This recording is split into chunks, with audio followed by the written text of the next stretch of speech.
पत्नी के सूटकेस में ऐसा क्या था जिसे देखकर पति शर्मिंदा हो गया। शादी के दिन एक नई नवेली दुल्हन एक सूटकेस की तरफ इशारा करते हुए अपने पति से वादा लिया कि वह इस सूटकेस को कभी नहीं खोलेगा। पति ने भी वादा कर लिया।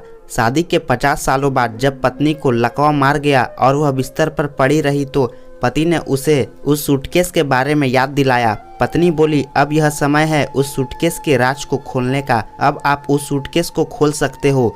पति ने उत्सुकता और जिज्ञासा से सूटकेस को खोला कि देखे तो इसमें ऐसा क्या राज छुपा है। जब सूटकेस खुला तो पति यह देखकर आश्चर्यचकित रह गया कि उसमें 2 गुड़िया और 1 लाख रुपए थे। पति के पूछने पर पत्नी ने कहा, मेरी माँ ने मुझे सफल शादी का राज बताते हुए यह नसीहत दी थी कि गुस्से को पी जाना ही शादीशुदा जीवन के लिए बहुत अच्छा होता है। उसके लिए मेरी माँ ने मुझे यह तरीका बताया था कि जब भी तुम्हें तुम्हारे पति के किसी बात पर गुस्सा आ जाए या तुम उससे नाराज हो जाओ तो बजाय इसके कि तुम अपने पति से झगड़ा करने लगो या उस पर गुस्सा करने लगो, तुम एक गुड़िया सी लिया करना। तो जब भी आप मेरा दिल दुखाया करते, बेवजह मुझ पर गुस्सा हो जाते, तो मुझे भी उस समय आप पर बहुत गुस्सा आता और मेरा भी आपसे झगड़ने का मन करता, तो मैं एक गुड़िया सी लिया करती।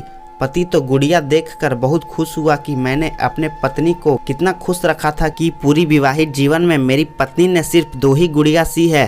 फिर पति उत्सुकता में आकर पत्नी से उन 1 लाख रुपए के बारे में पूछने लगा और उन पैसों के बारे में जानकर बहुत शर्मिंदा हुआ, क्योंकि पत्नी कहती है यह 1 लाख रुपए मैंने गुड़िया बेचकर कमाए हैं। पति यह सुनकर अपनी पत्नी से माफी मांगता है और कहता है कि अब जितनी भी जिंदगी बची है तुम्हें खुश कर रखने की पूरी कोशिश करूंगा। मित्रों, जीवन बहुत छोटा सा है, इसीलिए एक दूसरे को दोष देने के बजाय एक दूसरे के साथ प्रेम व स्नेह से रहना ही बेहतर है। आशा करता हूँ कि छोटी सी कहानी आपको पसंद आई होगी। चैनल पर नए हो तो चैनल को सब्सक्राइब जरूर कीजिए। कहानी पसंद आए तो लाइक और शेयर करना बिल्कुल भी ना भूलिए। और इस कहानी पर आपकी क्या राय है हमें कमेंट करके जरूर बताइए। कहानी सुनने के लिए आपका बहुत बहुत धन्यवाद।